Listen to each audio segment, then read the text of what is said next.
Quantos querem palavra de Deus para o seu coração? Digam amém. Amém. Glória a Deus. Abra sua Bíblia comigo, por gentileza, em Jonas, capítulo de número 1. E vamos ler alguns versículos nessa manhã, em nome do Senhor Jesus Cristo. Amém? E veio a palavra do Senhor a Jonas, filho de Amitai, dizendo: levanta-te, vai à grande cidade de Nínive e clama contra ela, porque a sua malícia subiu até mim. E Jonas se levantou para fugir de diante da face do Senhor para Tarsis. E descendo a Jope, achou um navio que ia para Tarsis. Pagou, pois, a sua passagem e desceu para dentro dele, para ir com eles para Tarsis de diante da face do Senhor. Eu acredito que esse é um dos textos missionários mais conhecidos, né? Se hoje fosse culto de missão, que não é, com certeza essa mensagem faria muita relação, como tantas vezes pessoas fogem da presença de Deus para fazer o trabalho missionário. O que é um problema de muitos é que, quando se fala de trabalho missionário, eles pensam talvez no trabalho do pastor Joel, de sair por aí implantando igrejas, indo em lugares, ou então o trabalho do pastor Will, de ser enviado desde a Flórida para uma outra congregação, né? E quando a pessoa pensa nisso, ela fala assim, eu não quero isso aí, eu tenho uma agenda para a minha vida, eu sei que Deus me chamou para uma outra coisa, eu tenho convicção de que minha vida é diferente dessa vida missionária e eu não desejo isso para a minha vida. A conotação que a gente sempre tem é que ser missionário significa, respectivamente, ter uma vida dedicada absolutamente para a sua missão. E até aí você está certo. Agora, o que falta, às vezes, para a gente entender é que nem todo missionário tem a sua missão completamente separada de uma vida secular. Ou seja, nós não deixamos de viver essa vida para ser missionários. Nós não deixamos de correr atrás de negócios, do ganha-pão da nossa vida, do dia a dia da nossa família para ser missionários. A vida humana, aí ela continua passando enquanto nós nos dedicamos à missão. Essa é uma realidade que a igreja primitiva entendeu logo de início. Eles entendiam que a sua vida agora, mediante o Evangelho do Senhor Jesus Cristo, ela não era limitada pelo tempo da sua vida humana, ou então não estava limitando o Evangelho do Senhor Jesus Cristo por conta da sua vida humana. Eles entendiam, como Paulo fala lá na frente, que o viver agora era Cristo. Que a vida agora era a representação de uma vida sincera, vivendo aquilo que o Senhor Jesus Cristo passou a fazer. O problema justamente surge quando nós decidimos decidir o que é prioridade da nossa vida.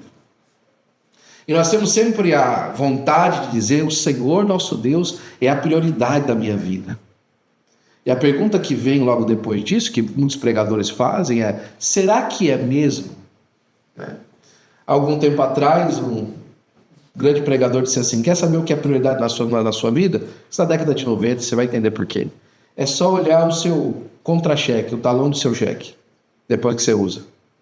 Dá uma olhadinha. Aí você vê o que é prioridade da sua vida. Quer saber o que é prioridade da sua vida? Baixa o statement seu em PDF da internet do seu banco, você vai ver o que é prioridade na sua vida. É fácil de saber o que é prioridade na nossa vida. É onde nós gastamos mais os nossos recursos, mais o nosso tempo, mais o nosso pensamento. É isso que é prioridade da nossa vida. É muito fácil de descobrir. Para Jonas aqui, por exemplo, era a prioridade da vida dele ficar longe de Nínive. Ele não queria ir para Nínive. Deus levanta ele para dizer uma mensagem contra Nínive. Vai lá e prega contra eles. E essa palavra contra era uma palavra acusatória. Fala para eles que a vida deles vai ir mal se eles não se arrependerem. Avisa eles que o futuro deles é horripilante se eles não se decidirem ou não se arrependerem dos seus maus caminhos. E aí, Jonas olha para sua vida e o alto, talvez, dos seus 30 e poucos anos de idade e fala: eu? Não. Eu não. Eu não tenho nada a ver com isso. Isso é coisa para sacerdote fazer. Isso é coisa talvez para Isaías, ou então isso é coisa para Jeremias fazer. Isso é coisa para Ezequiel. Eu sou um profeta menor. Meu livro só vai ter 4 capítulos.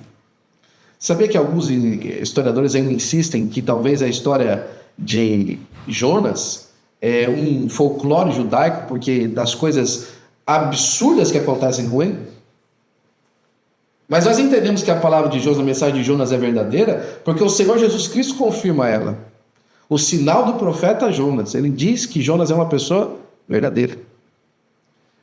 E aí os sinais que começam com uma coisa muito simples, né? Jonas, ele se levantou para fugir.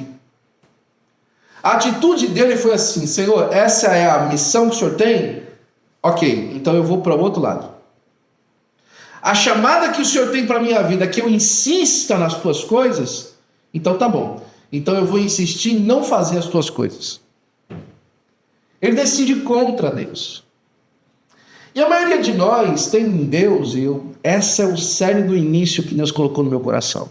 A maioria de nós tem em Deus uma figura de um pai bonachão, barbona grande, sorrisão largo, que o filho pode fazer o que quiser e ele...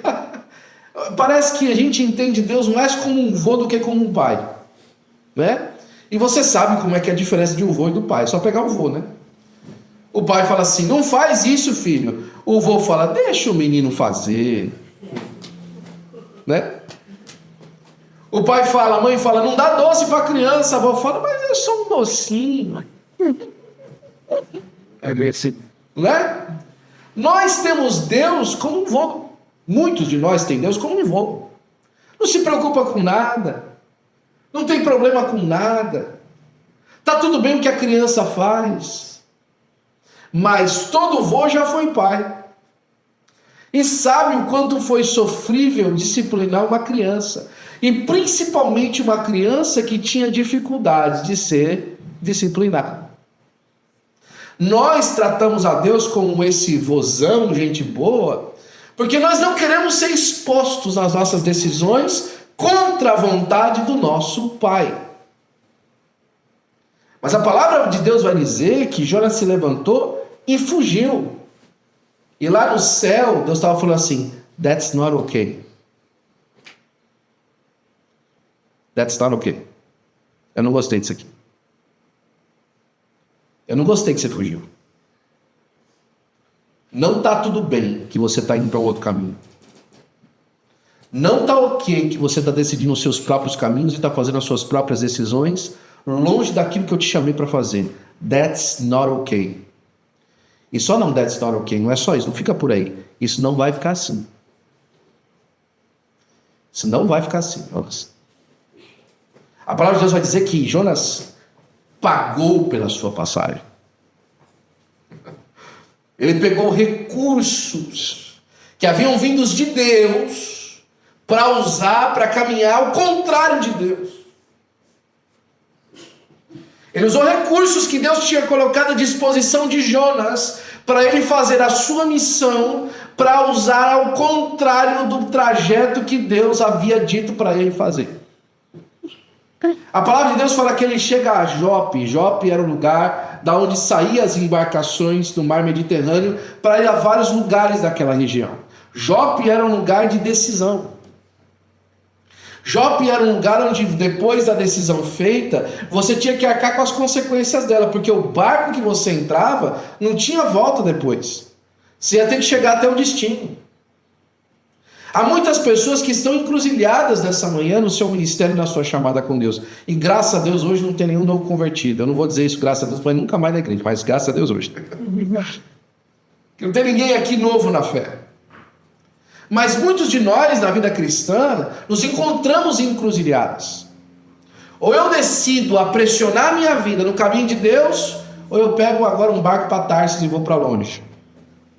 Ou eu decido agora fazer a vontade de Deus, ou então eu decido fazer a minha vontade do jeito que eu quero, do jeito que eu gosto, sem a implicação de ninguém. E aí ele pega e entra no barco para Tarsis. Mas como nosso irmão leu hoje, no finalzinho do capítulo de número 8, quem nos separará do amor de Deus? E quando eu falo amor de Deus, eu não falo só esse amor do vô, eu falo do amor do Pai. Do amor da disciplina. Quem vai te separar do amor Que disciplina de Deus. Você acha que a morte, a vida, os anjos vão chegar diante de Deus e falar assim: Senhor, olha, não faz a disciplina nele, não. E eu gosto de lembrar, e esse texto para mim é muito emblemático: não vos dará também todas as coisas, nem ao seu próprio filho poupou, não vos dará também todas as coisas. Eu quero lembrar que Deus não poupou o seu filho para a nossa salvação. Você acha que tem algum recurso que Deus poupa para que a salvação dele chegue àqueles perdidos, incluindo a nossa própria vida? Se Deus não poupou nem o seu próprio filho para que nós fôssemos salvos, você acha que Deus vai poupar a sua vida para que os perdidos sejam salvos? Você acha que você está numa redoma de vidro, onde você é intocável na chamada que Deus fez na sua vida, onde nada pode deturpar a sua vontade, a sua boa vontade, voluntariedade absoluta de fazer aquilo que Deus te chamou para fazer? Você tem uma chamada na sua vida para ir a algum lugar e pregar o evangelho àquelas pessoas, e Deus nessa manhã está insistindo com você para a glória do seu próprio nome. Glória a Deus. Deus está batendo na porta hoje. It's not okay que você está fugindo. It's not okay que você está ignorando a minha insistência com você. Quando ele chega ali então em Tarsis, ele pagou pela sua passagem, desceu para dentro do navio. Ele achou que lá dentro do navio, junto com a carga, ele ia passar desapercebido. Ele achou que se ele não estivesse ali no meio da comunidade, fazendo a coisa dele, né, quietinho no canto dele, Deus não ia jogar um holofote em cima daquele barco. Porque ele, de verdade, desceu para dentro do barco e fugiu de diante da face do Senhor. Mas olha essa expressão aqui, ó. Mas o Senhor mandou ao mar.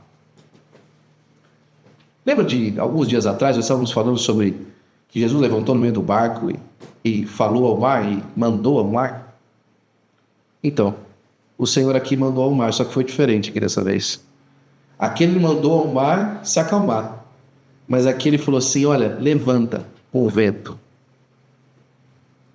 Levanta o vento. Quem mandou foi Deus. O vento, quem mandou foi Deus. A luta, quem mandou foi Deus. Essa situação e essa circunstância, quem mandou foi Deus. E aí o que acontece? E fez-se no mar uma grande tempestade, e o navio estava para quebrar-se. Agora eu quero dar um detalhe para você aqui. O navio estava para quebrar-se. O navio quebrou? Deus sabe o seu limite. Fique tranquilo. O vento se levantou, mas Deus sabe o seu limite. A luta veio, mas Deus sabe o seu limite. É por isso que a Bíblia fala que ninguém é tentado acima das suas próprias forças. Ninguém é chamado a atenção. Deus não açoita a ninguém para matar. Ele açoita como filho a quem ele ama. E o mar se levantou aqui de uma forma que o barco estava para quebrar-se. Então temeram os marinheiros e clamava cada um ao seu Deus. Sabe qual que é o problema, irmãos? De quando a gente está fugindo de uma situação que Deus quer que nós façamos, todo mundo sofre que está perto da gente. Todo mundo sofre. Você sabe por quê? Você sabe que algumas situações que o mundo está passando hoje é por causa da omissão da igreja. Algumas pessoas que estão fazendo maldade hoje no mundo são pessoas que estão fazendo maldade porque alguém se recusou de pregar o evangelho àquela pessoa. Sabia disso? Alguém se recusou de ser missionário para aquela pessoa. Missionário para aquela pessoa.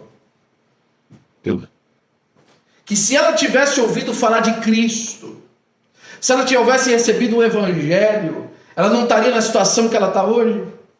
Ela não estaria agindo da maneira que ela está agindo hoje. Mas alguém se omitiu. Como Jonas, deitado no fundo do barco, deixava que os marinheiros ficassem perdidos, cada um clamando ao seu Deus. E o que acontecia com o mar? Só piorava. Só piorava. O mundo está cego, irmãos, andando de mal a pior, sem saber de onde vem a salvação. As pessoas que estão junto conosco, em volta de nós, passando problema na família, passando problema em casa, passando problema na sua própria identidade. Quantos jovens hoje, em vários lugares dessa cidade, não sabem o que são? E nós tratamos isso como uma questão social. Não, isso é uma questão social do mundo moderno. Nós temos que entender que a modernidade traz consigo algumas filosofias que elas se combatem entre si, até que a sociedade possa perceber o que realmente é verdade para cada um de nós. Mentira! Mentira! O mundo está indo de mal a pior. E Jonas deitado no fundo do barco, deixando as pessoas clamarem ao seu próprio Deus. E qual que é o seu próprio Deus? Visita outro psicólogo, toma outro remédio. Olha, essa droga aqui vai fazer com que você se sinta aí numa boa. Olha, se você mudar a sua aparência conforme você se identifica. Olha, larga essa mulher. Olha, deixa esse marido. Cada um clamando ao seu Deus, cada um procurando a sua própria saída. E como é que está Jonas? Deitado. Não, isso não é problema meu. Meu problema é chegar em Tarsis e depois voltar para a minha família. Meu problema é ficar na minha. Olha, meu problema é não ter problema. Meu problema é evitar problema, evitar conflito. Eu não quero ficar em conflito com essas pessoas. Eu não quero falar para essas pessoas alguma coisa que conflite com a fé delas e a crença delas. Para que eu não vou me expor assim? Está tão bem, as coisas estão tão boas, olha para aqui, eu estou bem, eu estou vivendo na América, meu amigo. Para que eu vou me expor? Para que eu vou colocar a minha cara? Para que eu vou deitar minha cara? Não, eu vou ficar aqui quietinho. E lá em cima do convés, caos. E embaixo do porão, silêncio do profeta. Caos do convés, silêncio no porão. Caos no meio da sociedade, silêncio na igreja. Ninguém se preocupa mais em apresentar o evangelho, ninguém se preocupa mais em chamar alguém à salvação, ninguém se preocupa mais a perceber que as coisas que envolvem as pessoas em volta dela, só Jesus pode transformar. Sabe o que é maravilhoso disso? É que Jesus não queria só Nínive, Jesus queria aquele barco também. Jesus não queria só Nínive, ele queria aqueles marinheiros também. Até mesmo a desobediência de Jonas causava que agora o interesse de Deus havia se voltado para aquele barco também. Você vai ver por quê. E cada um clamava ao seu Deus e lançava ao mar as fazendas que estavam no navio para aliviarem o seu peso.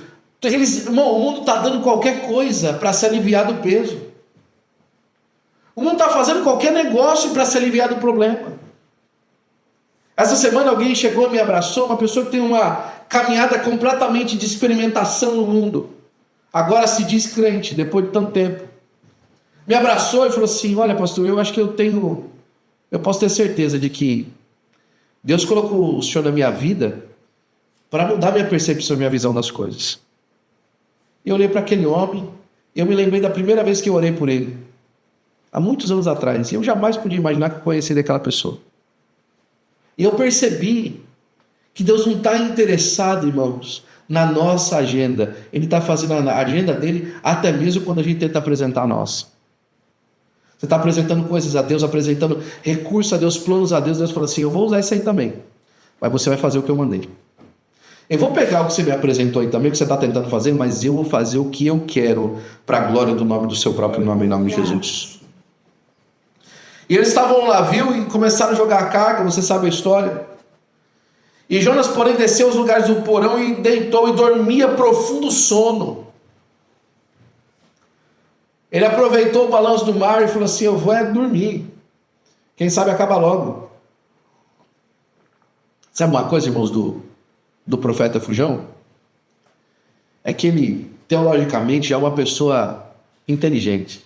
Isso aqui não é mensagem, de novo, para quem está na igreja há 2, 3 meses. Isso aqui para quem tem experiência com Deus. Ele fala assim, eu sei que Deus está bravo comigo, mas eu sei que Ele não vai me matar. Eu sei que Deus está chateado com a conduta que eu tenho. E já passa. Deus não vai me matar por causa disso.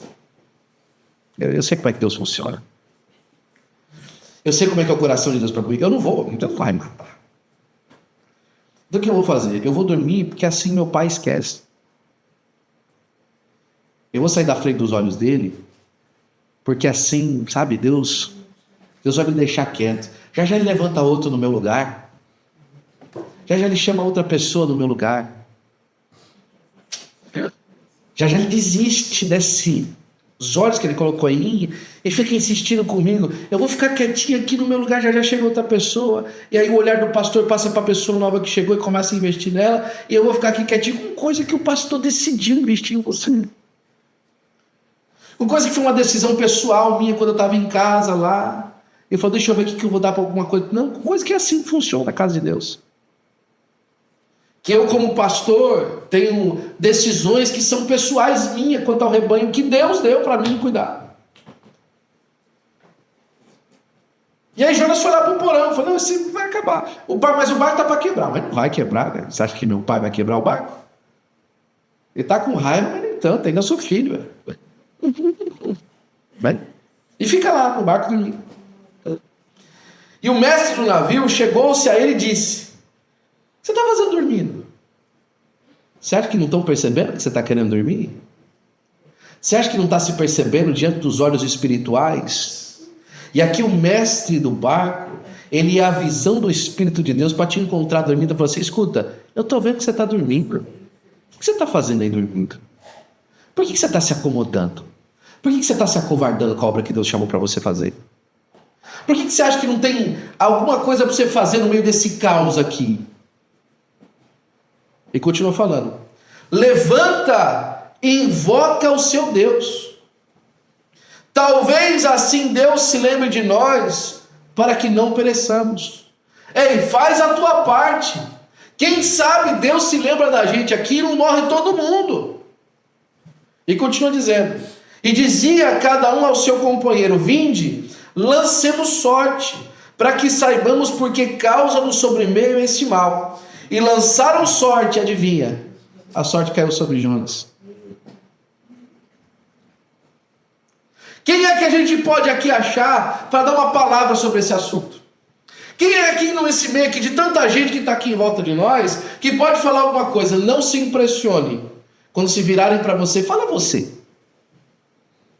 Fala você, como é que funciona isso aqui? Como é que a gente sai dessa? Não se impressione quando os olhos se voltarem a você e você for a bola da vez para dar solução para o problema. Agora, não entenda isso como uma exposição humana. Saiba que Deus está trabalhando nessa sorte para que você faça aquilo que você foi chamado para fazer. Porque não tinha jeito para Jonas. Não era Nínive, era uma chamada aos povos. Não era Tarsis, era uma chamada para qualquer lugar onde ele estivesse. E aí, depois que sai a sorte, você sabe disso. Então, lhe disseram, declara-nos tu agora, por que razão nos vem esse mal? Que ocupação é a sua? Da onde você vem? Qual é a tua terra? De que povo é você? Olha o tanto de pergunta que eles fizeram para Jonas. Não, agora você vai me responder tudo a respeito da sua vida, porque não é possível. De onde você vem? O que você ocupa? O que você faz? Não tem como fugir, irmão. Jonas podia falar assim, eu sou agricultor. Mas o que você faz? Eu sou agricultor, planto coisas, mas não era só isso. Que povo que é o seu? Que terra que você vem? Vai declarando aí, o que te trouxe até aqui? Alguma coisa da sua vida não bate com o jeito que você está vivendo. Pedro está andando no meio do dia do julgamento de Jesus, está vendo Jesus de longe. Mas a mulher, quando ele está lá perto do fogo, tentando se aquecer, a mulher olha para ele e fala assim, você é galileu. A sua condição de vida aqui no nosso meio não bate com o povo que está aqui. Alguma coisa na sua vida não bate com essa mesma batidinha de vida que as pessoas têm. O que é que você tem? Fala para mim. Por que você é assim? Por que você se comporta desse jeito? Da onde você vem? Que ocupação é a sua? O mundo olha para você, a sorte cai sobre a sua vida e eles não conseguem fazer razão do porquê a sua vida é assim. Do porquê as coisas da sua vida andam desse jeito. Eles querem saber, me fala, me conta. Por que as coisas na sua vida são assim? Pedro, naquele momento, estava vendo o seu dia de Jonas, não é verdade? Não, eu não conheço esse homem, não tem como você não conhecer esse homem. Seu jeito é o jeito dele. A sua fala é a fala dele. O mundo hoje, irmãos, inclusive reunidos em alguns lugares que se chama igreja, que chamam-se a si mesmo de igreja, está reunido cheio de gente que não parece com Jesus, não fala igual Jesus, não anda igual Jesus, e dizendo assim, eu tenho Jesus. Pedro era o contrário. Ele falava que ele não estava com Jesus, mas a vida dele cheirava Jesus, o jeito dele cheirava Jesus, a conduta dele mostrava Jesus, tudo da vida dele mostrava Jesus. A grande pergunta é o seguinte, é por que nós estamos nos calando do modelo simples que Deus nos deu, mas efetivo para gerar Jesus nas pessoas? O pessoal do barco não aguentava mais. O pessoal do barco não conseguia mais. Por quê? Porque ninguém falava a verdade, ninguém sabia a verdade. Do porquê eles estavam passando pelo que eles estavam passando. Os deuses que eles clamaram não responderam nada.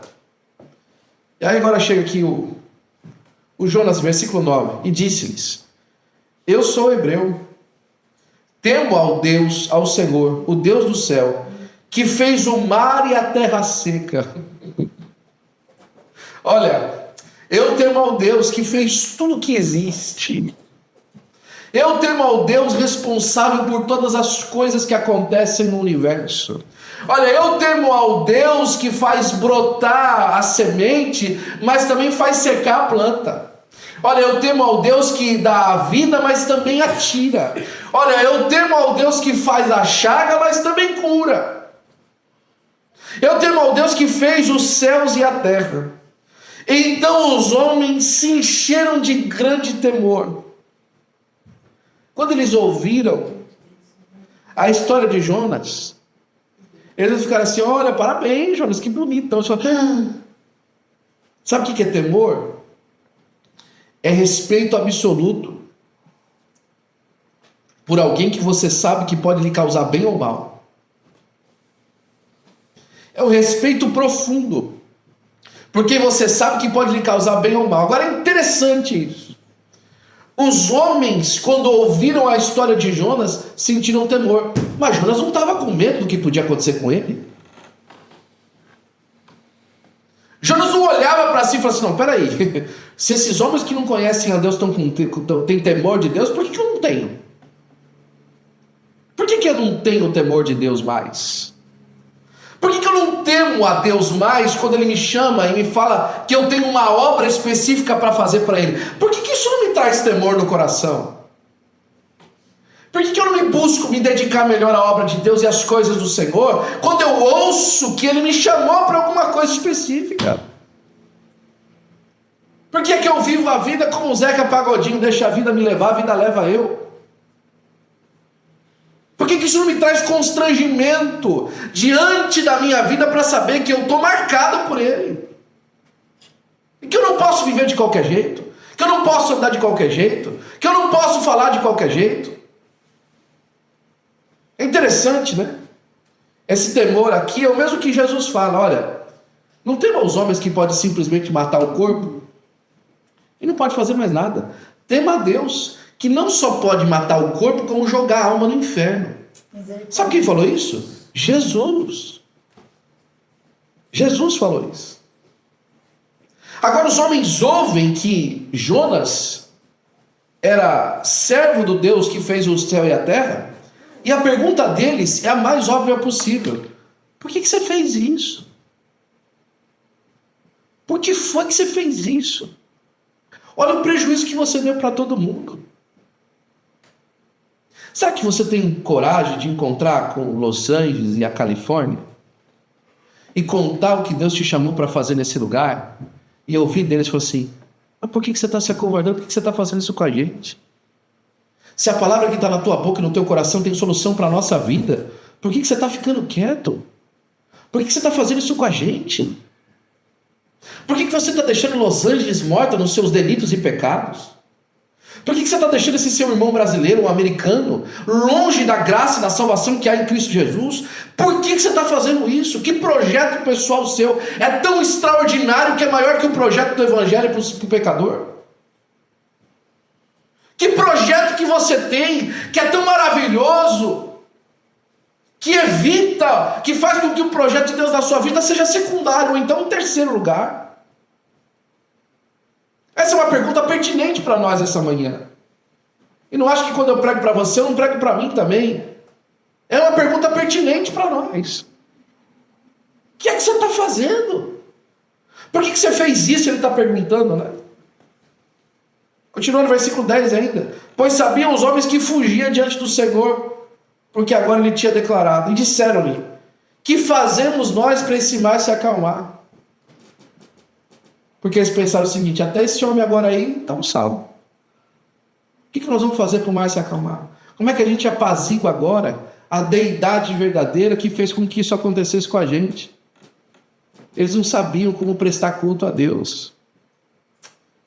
Sabe, o mundo que está aí fora tem jovens, homens e mulheres que hoje gostariam de vir a uma casa e cantar assim, ó, celebrarei a Deus com todo o meu viver, cantarei e contarei as tuas obras. Mas eles não conhecem nem o Deus, nem as obras, nem a quem cantar.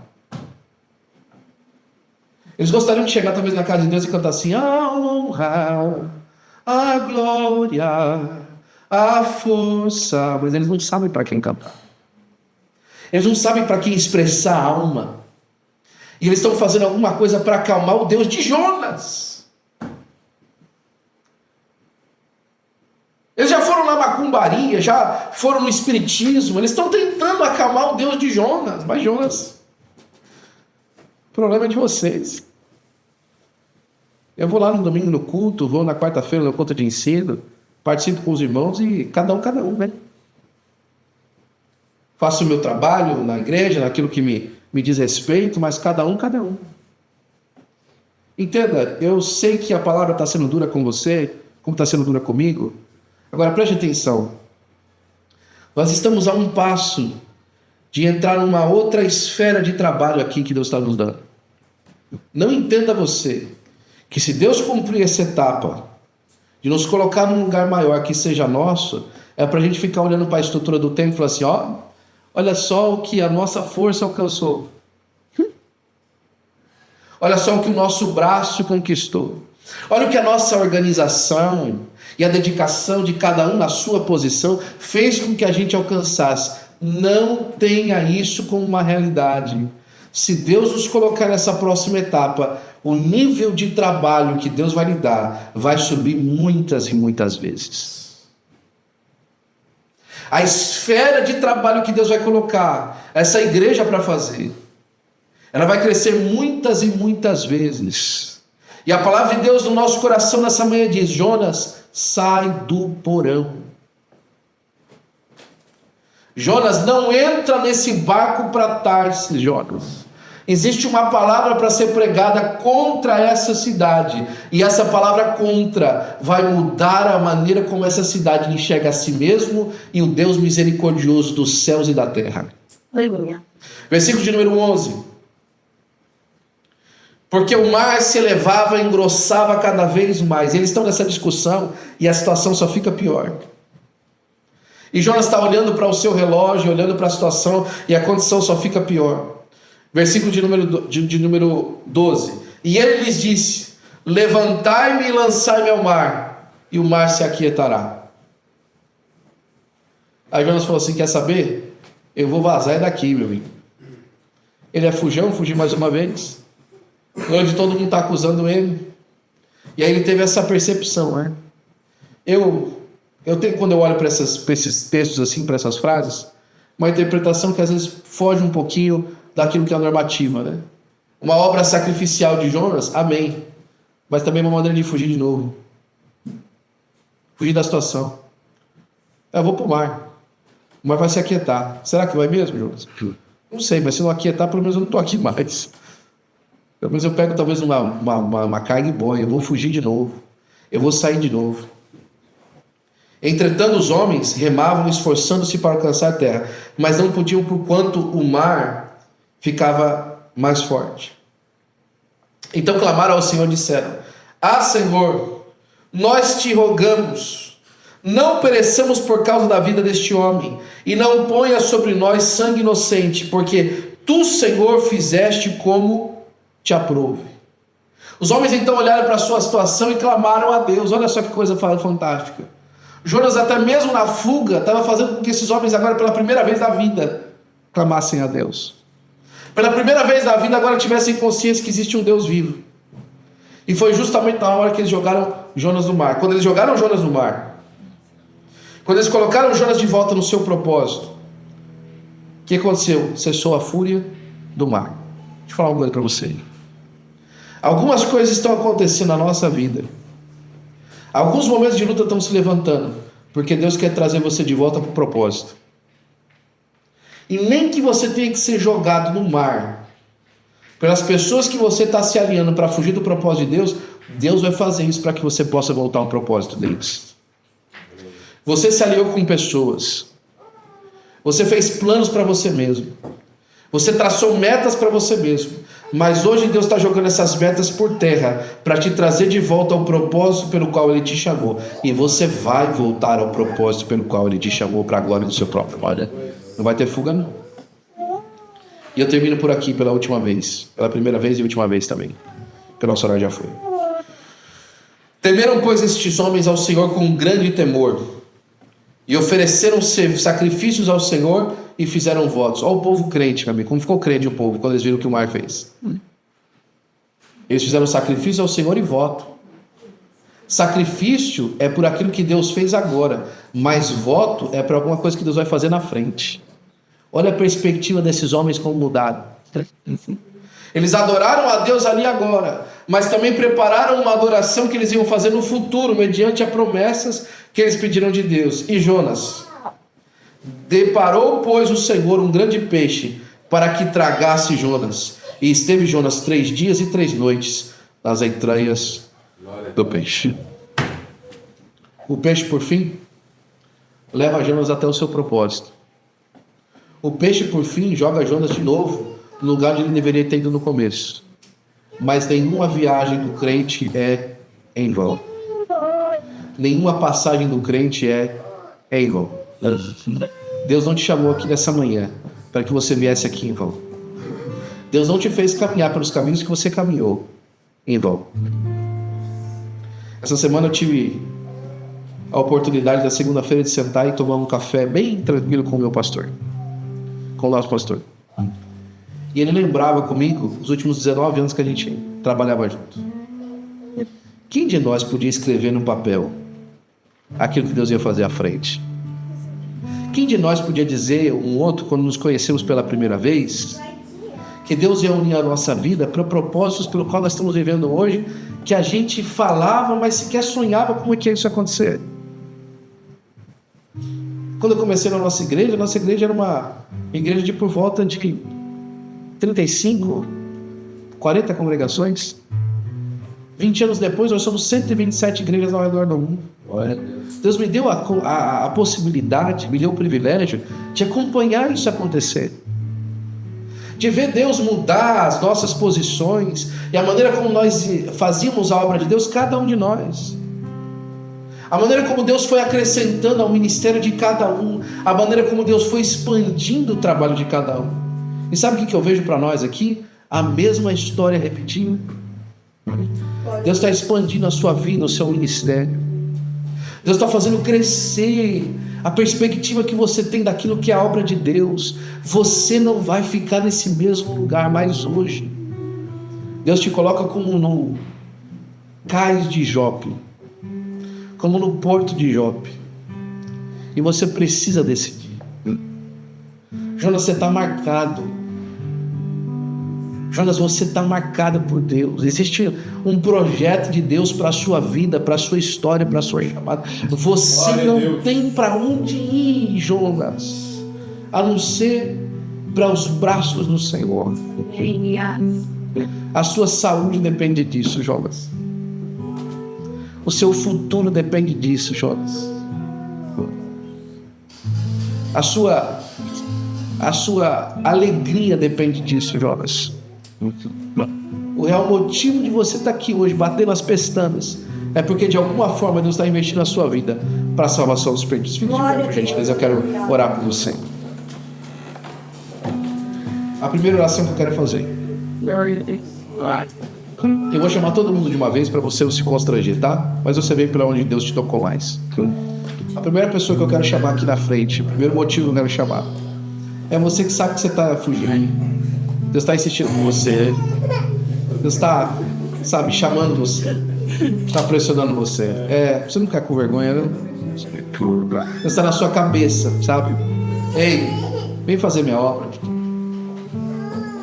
Deixa isso aí para lá, vem fazer o que eu te chamei para fazer. E você fala assim: Senhor, eu não sou assim. Eu não sou desse jeito. E você sabe como é que você é? E pode o vaso falar: poleiro, por que você me fez assim?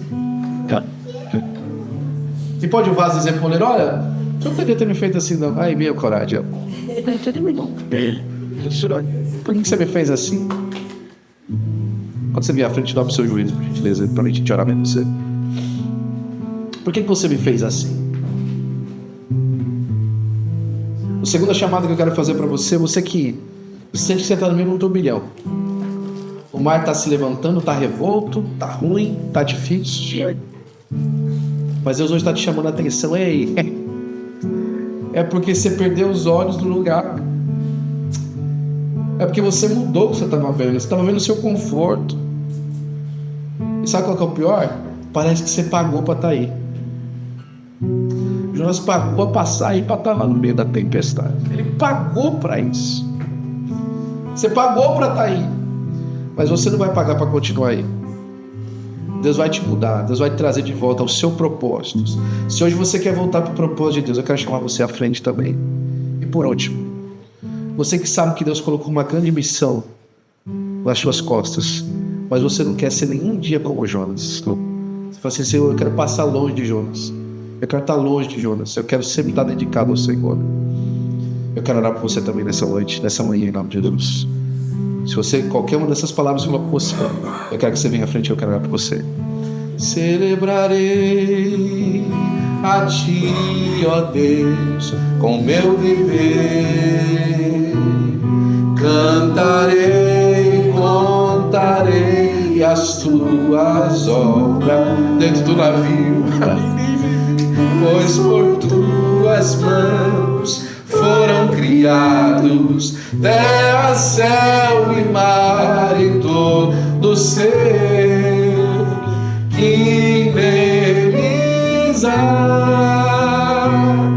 Toda a terra celebra a Ti com cânticos de júbilo, pois Tu és o Deus Criador. Você já imaginou a alegria daqueles homens naquele barco? Quando eles perceberam que eles não iam morrer, porque eles haviam encontrado o Deus verdadeiro. Porque eles tinham descoberto que mesmo na insistência daquele homem fujão, eles tinham abraçado uma fé verdadeira. Você já imaginou? As coisas que Deus vai fazer você viver na presença dEle, porque você insistiu em fazer a vontade de Deus, quando as opções eram melhores ir para outro lugar. Deus vai te levantar, meu irmão e minha irmã, para fazer coisas extraordinárias para Deus nessa cidade, em nome de Jesus. Pois Tu és o Deus Criador. Pois Tu és o Deus Criador. Pois Tu és o Deus Criador.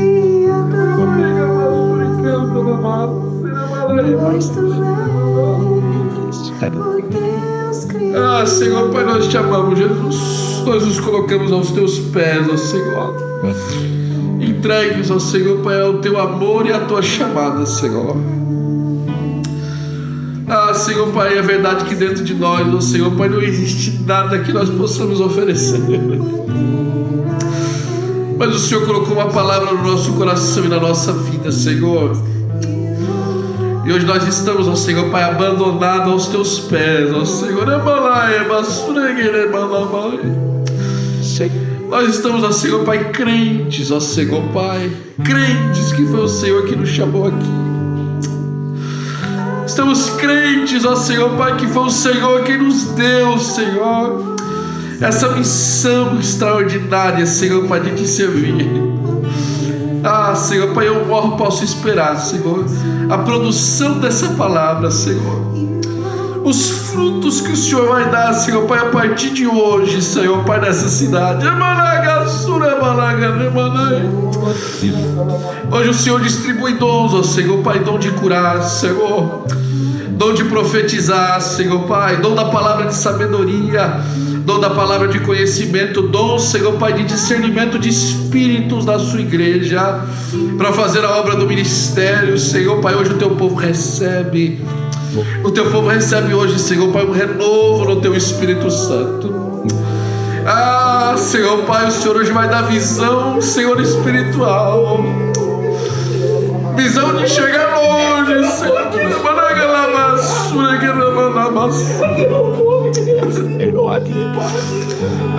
Senhor Pai, hoje o Senhor Pai faz os homens, ó Senhor Pai, verem gigante como estica o cinzo, Senhor Pai, o mar, Senhor Pai, como lugar que o Senhor anda por cima, Senhor, e faz, ó Senhor Pai, crescer, Senhor Pai, no coração a vontade de só temer a Ti, Senhor Pai, em nome de Jesus.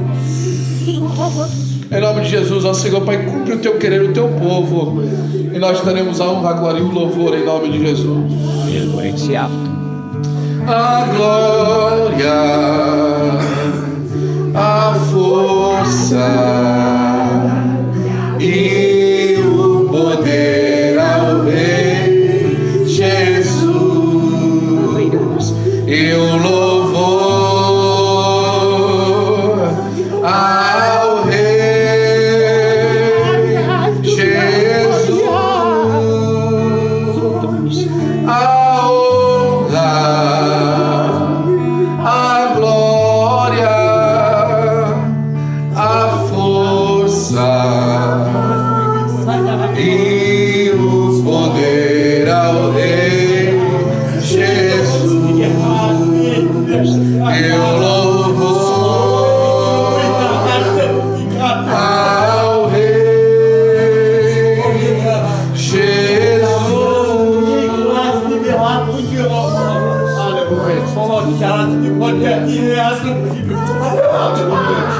Glória a Deus. Senhor Pai, despede o teu povo em paz, ó Senhor Pai, da manhã desse dia, cheio do teu Espírito Santo, Senhor.